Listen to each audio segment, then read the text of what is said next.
Mesdames et messieurs, aujourd'hui, nous allons assister à un miracle. Oui, un miracle géopolitique. Le miracle là, le miracle où tu interdis quelque chose, tu punis ceux qui l'utilisent. Vraiment, tu expliques au monde entier que c'est dangereux. Et ensuite, tu reviens discrètement dire, finalement, on va quand même l'utiliser un peu. C'est formidable, on applaudit pour la personne. Applaudissez pour lui. C'est un peu comme si quelqu'un disait que ne mangez surtout pas ce gâteau, il est toxique. Et 5 minutes plus tard, bon, on va juste en prendre une petite part pour stabiliser la situation. Très scientifique comme approche. Alors aujourd'hui, on parle de sanctions, de pétrole et surtout de currences.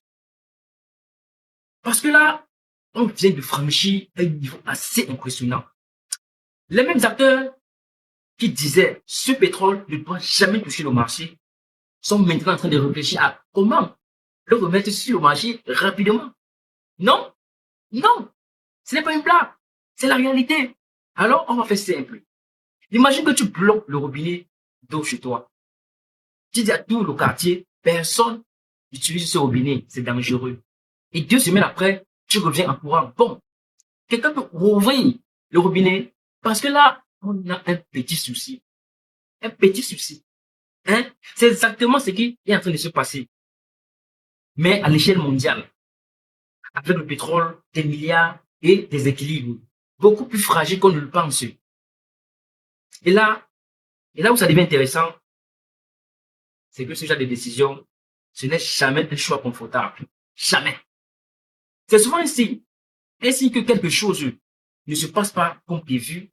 Alors, restez bien avec moi parce que dans quelques instants, on va décortiquer pourquoi cette décision arrive maintenant, ce que ça cache réellement et surtout qui est vraiment en train de subir la pression dans cette histoire. Et croyez-moi, la réponse n'est pas celle qu'on te répète partout. Aujourd'hui, on assiste peut-être à l'un des retournements les plus embarrassants de ces dernières années.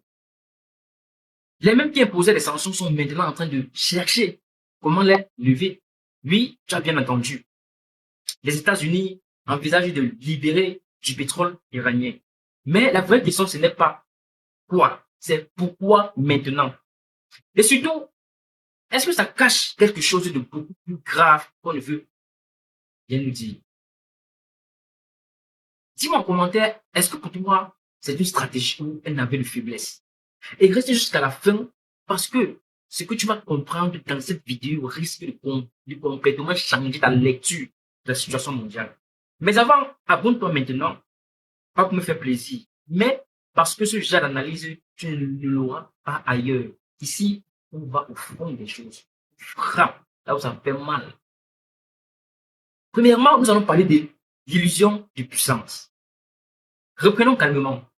Les États-Unis ont imposé des sanctions strictes sur le pétrole iranien. Objectif, asphyxier économiquement l'Iran. Classique. Mais aujourd'hui, ils envisagent de libérer environ 140 millions de barils stockés en mer.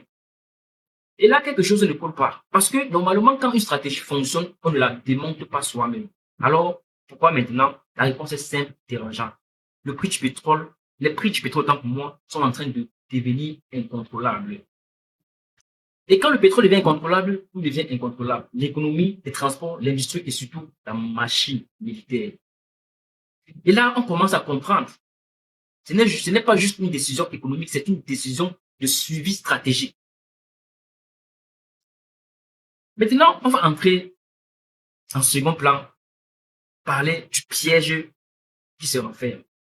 Maintenant, allons plus loin. On te présente comme ça une solution, mais en réalité, c'est un pansement sur une fracture. Pourquoi?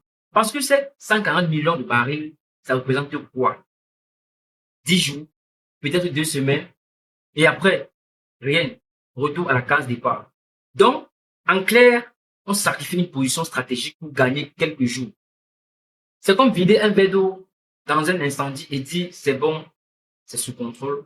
Et pendant ce temps, la demande mondiale explose. L'Asie consomme massivement les tensions énergétiques au monde. Donc, même ce pétrole ne suffira pas. Et la question devient encore plus inquiétante. Est-ce que Washington a vraiment une solution ou est-ce qu'il improvise? C'est un retournement gênant. C'est ici que ça devient presque gênant parce que, souvenons-nous, ces sanctions étaient présentées comme indispensables, indiscutables et non négociables. Et aujourd'hui, on les assouplit, on les contourne, on les adapte. Finalement, elles deviennent très flexibles. Et là, il faut comprendre quelque chose d'essentiel. Ce n'est pas l'Iran qui change, c'est la position américaine qui recule. Et ça, c'est un signal extrêmement fort sur la scène internationale parce que dans ce genre de rapport de force, reculer, c'est envoyer un message de pression, un message de difficulté, peut-être même un message de faiblesse. Et pendant ce temps, les marchés observent, les alliés observent et les adversaires observent également. Et chacun en tire ses conclusions. Maintenant, parlons de ce qu'on ne te dit pas. Ce pétrole, il ne va pas résoudre la crise, il va juste la repousser. Et pendant ce temps, les dépenses continuent, l'énergie coûte plus cher, les États doivent choisir financer leur économie ou financer leur puissance militaire. Et ça, c'est un dilemme dangereux parce que plus le pétrole coûte cher, plus la pression monte sur les gouvernements, sur les populations, sur les alliances. Et à ce moment-là, les décisions deviennent précipitées et les erreurs plus probables. Donc, non, ce n'est pas juste une histoire de pétrole, c'est une histoire de stabilité. Alors, voilà où on en est. Une superbe puissance qui ajuste sa stratégie en urgence, un marché énergétique sous tension et les décisions qui ressemblent de plus en plus à des réactions. Maintenant, dis-moi, est-ce que pour toi, c'est une manœuvre intelligente ou c'est le début d'un déséquilibre plus profond? Écris-le en commentaire, je veux vraiment lire ton analyse. Et surtout, abonne-toi maintenant parce que ce qui arrive ensuite risque d'être encore plus intéressant. On se retrouve très vite. Vous êtes les meilleurs, vous le savez déjà. C'était votre paparazzi, votre humble serviteur.